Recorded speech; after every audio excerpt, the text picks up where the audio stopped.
Hey there YouTube, it's me, Josh, and it is time for me to review the final installment in the Poltergeist trilogy, Poltergeist 3.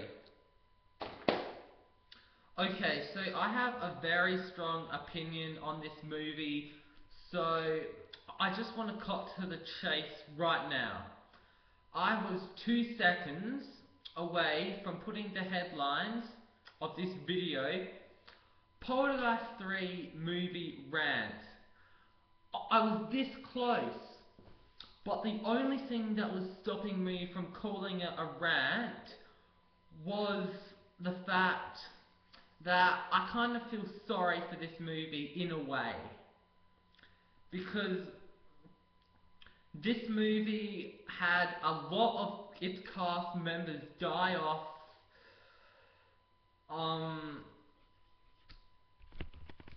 and it wasn't very well organised together, and it was a big mess, but I can understand why it was a big mess. So with that being said, let's talk about all the negatives to Poltergeist 3. Starting off with the plot. The plot in this movie was just complete bullshit. I'm going to give a brief description of it. I won't get all spoilerish, so don't worry. But basically, the movie is about Caroline from Poltergeist 1 and 2, who has very high IQ and intellectual gifts, that she has been asked to move schools to this special school where like the smartest of the smartest kids go.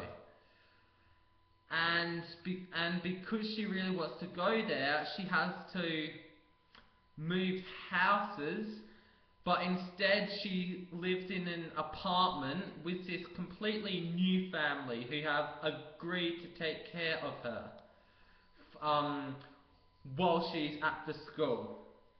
Now, that was clearly a cop-out for not including the cast members.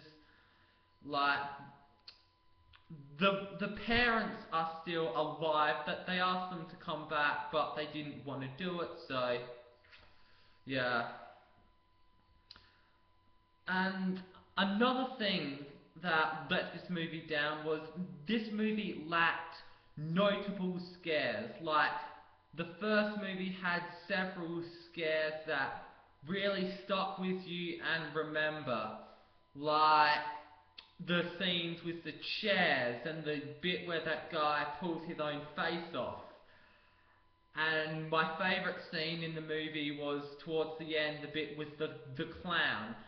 And even Poltergeist 2 had some cool scenes, especially with Robbie's braces and that cool bit in the mall, and that bit where the dad gets possessed by that demon. You know, they were all really cool scenes.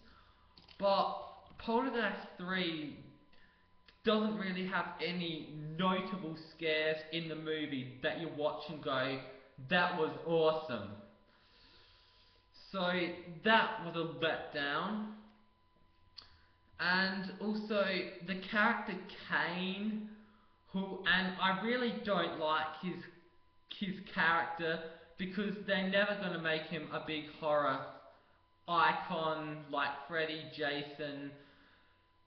And part of the reason is that in between shooting the second movie and the third movie, the guy who played it from the second movie passed away, which of course meant that they had to recast him.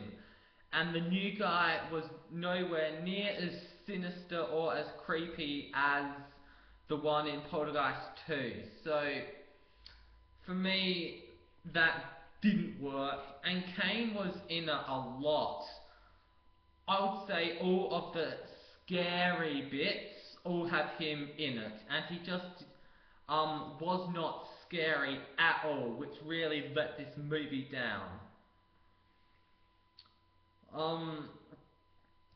And there's just nothing special about this movie. For example, nothing in this movie is as scary or as creepy as it is in Poltergeist 1. And then again, nothing is as fun and entertaining as it is in Poltergeist 2. It's just this pointless movie that was just thrown in.